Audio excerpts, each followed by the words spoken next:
Hey, this is Dave Pryor. Welcome to Agile 2019, and here in the Leading Agile booth, Jessie Shternshus and I are going to try to get Leading Agile kicked off of Facebook in the next 10 minutes. Yeah. And make lots of sound effects. Yeah. Pew, pew, pew. That was a gun. Okay, so let's be serious now. Okay. Your talk tomorrow at 3:45 is called Assessing the Obstacles to Agility Through Unlearning. Yes. Which surprised me because I knew you as the improv lady. I know. I'm changing it up. Yeah, you're mixing it up. So what are you doing? I'm changing. You forgot how to do improv? I did. I was like, whoa. Yes, and? Yes, and I have amnesia. So how did the two things tie together? Well, so it's a long story, but I'll shorten it just for you. Because we only have 10 minutes. I know. So this is what happens. Clock's ticking. Okay, tick-tock. Yeah. So Unlearning, the idea happened when I went into a lot of different organizations, and I was watching paralysis happen, basically. People were doing digital transformations, agile transformations, and I was seeing a lot of frustration because I felt like there was this piece being ignored, that going from one thing to the next. And instead of watching that step in between, and to me, that step was unlearning. Okay. So when you're making that transformation, you can't ignore the fact that people have been doing something a different way. There's a lot of cognitive noise that comes along with switching gears like that. Exactly. Like changing religions. Exactly. You know, people change religions all the time, but sometimes their old religion creeps back in, right? And they've been rewarded for their old religion, and right? all the Irish Catholic stuff in my head is just screaming at me right now. Exactly. That little, It doesn't go away. It doesn't go away You're ever. born flawed. That's right. Okay.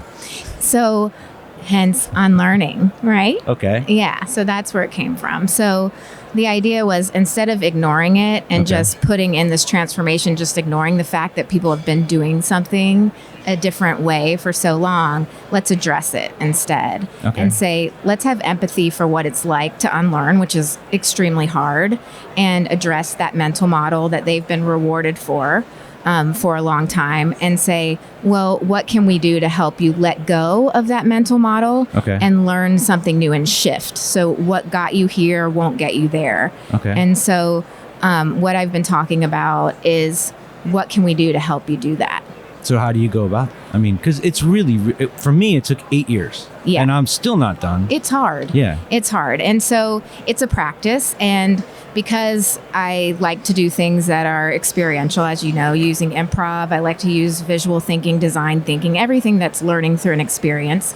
I've been creating a lot of techniques. Using improv as one of them. So experience-based learning and doing it over time, small little practice frameworks that you can do to sort of create things that will help you start to learn something. Out of the one thing and create space for the other. Exactly. And start to shift that mental model and shift the thinking and the learning over time from the old thing to something new. So it's not about learning it overnight. It's about slowly learning it. It's not going to happen tomorrow. Can you give an example of it, of one of the practices? Yeah. So the first thing I like to do is just first learn about empathy. So I'll take leaders and I'll say, hey, let's do this thing where we draw numbers in space together from 1 to 10. So I'm like, hey, okay, let's draw numbers. So let's draw numbers in the air in I'll space. do this with you. Yeah. So So if you live improv, if you can follow my finger from 1 to 10. So here we go. Extra difficulty. Okay. Left-handed. So from 1 to 10, just follow my finger.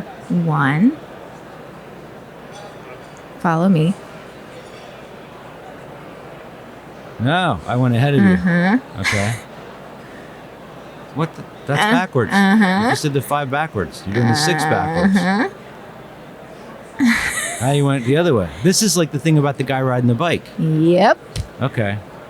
I'm lost there. Yep. High fives. So it's hard, right? And so I tell people, if it's hard to draw 4 backwards, then imagine how hard it is to do an entire organizational transformation. Yeah. And so have some empathy for people who can't do an agile transformation You should overnight. probably threaten to fire them if they do the 4 wrong. Usually I do. I'm like, if you're doing a fancy 4 people, you're gone. Yeah. So that's the first thing I do, is just to show them, like, it's hard. Just even mentally doing a 4 and a 7 backwards is hard for people because they've been doing something different their whole for so life. Long. Right. Yeah, and just to get people in that mental space, and then slowly design exercises and frameworks to help them shift little things and processes over time. So is it? I mean, with what you just did, that was showing the challenge of doing it. But are you actually also incorporating exercises to show why like traditional planning doesn't work? Yeah. So then it's doing exercises to show them how to start shifting things. So I might take an exercise like, let's think about, first of all, maybe a restaurant and think about all the attributes of a restaurant. So I'll take something non-real world so we don't go into like a black hole of arguing about something, and we'll think about what are all those attributes. So a restaurant has chairs, a restaurant has servers. Vodka. Yes, a restaurant has vodka. So what are all those things? And we name all those things and we might list them all out. And then I would have you say, well, let's take one of those things away. So if a restaurant didn't have vodka, I'm not going. Yeah, so we know you wouldn't show up. But what would that restaurant, God forbid, look like if it didn't have vodka? And then start to think about a world where we took away just one attribute and shifted our way of thinking. And start to create that thing. So we then do that with a process. So we look at our product or our process, take away just one, unlearn just one thing, and start to rethink about it and shift. And so we'll do that by looking at, something that we're doing from a day-to-day basis that we're maybe not questioning because it's working well. Yeah. And do it like that. So it's just very small things. Okay. So there's a question I've been kind of going after for a long time, which is, can an organization have a whip limit to change?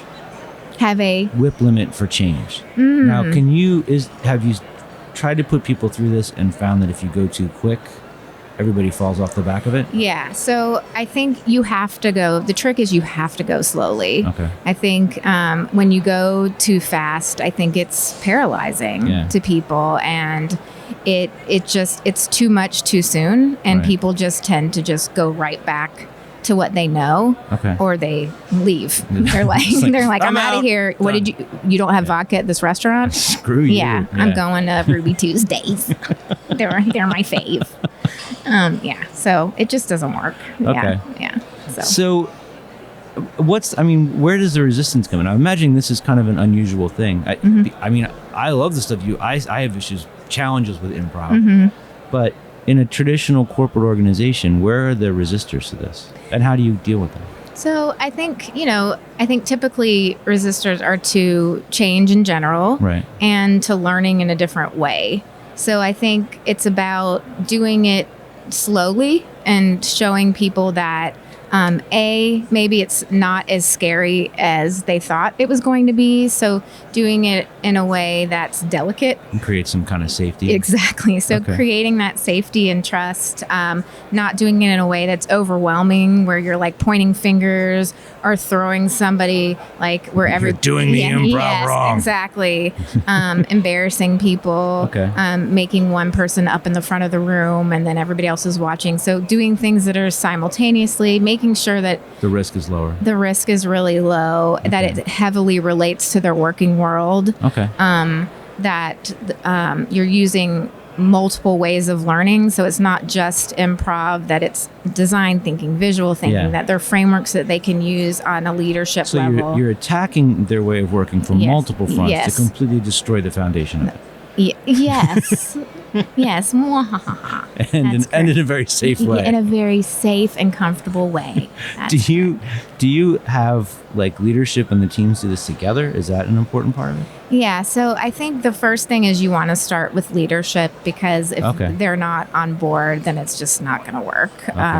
If they are questioning things and they're unsure of it, then I think that's going to trickle to everybody else. And they're going to be like, well, if they are not in for the long haul, then why should we be? And so I'm picturing that episode of the British version of The Office with David Brent and the improv guy. And like him taking over. It doesn't. That would be bad. Yeah, it would be bad improv. Okay. Yes. And they get fired. Yes, for that. exactly. Everybody's fired. Yeah. Okay. So when you're going through this, I mean, it must create like a massive sense of satisfaction for you to be able to help people do this. Like, what's the thing about helping people with this way that keeps you so inspired about it? Because you must, I'm maybe not, I'm assuming there are many times when you're watching this stuff happen and this part of it's like, not that you would admit it, but maybe on the inside. For me, I like watching people shift over long periods of time. I like seeing the narrative, the journey. I like seeing the things that come out of the work. So I don't get as much out of the one-off thing as I do like seeing them grow. Yeah. I like seeing the learning. And that happens, or the unlearning happens over a long period of time. And that's why I say it's a practice, right? So it's designed to happen in small spurts over time. And because of that, I get to know the people that I work with on a deeper level. And that adds to the sense of safety and stuff like that. And it's also super satisfying to me because I like to help them change their lives. Yeah. And I like to get to know people on a deeper level. It's just a really, really nice thing. Cool. All right. If people want to find out more about the work that you're doing, if they're not here and they're not coming to your session tomorrow morning or tomorrow afternoon at 3:45, what's the best way for them to reach you about this? The best way to reach me, I would say, is improveffect.com, or they can reach me on Twitter at the Improv Effect. Cool. Yeah. And if you enjoyed this interview, you should watch the other ones we've done because they're very funny as well. Yeah, you should. And before we close, machine gun noise. Pew, pew, pew. Best machine gun ever. Thank you very much. You're not supposed to. I'm the one that's supposed to do that. Shoot down the improv. Terrible. You're bad improv. I am the worst. All right. Thank you very much. It was great talking again.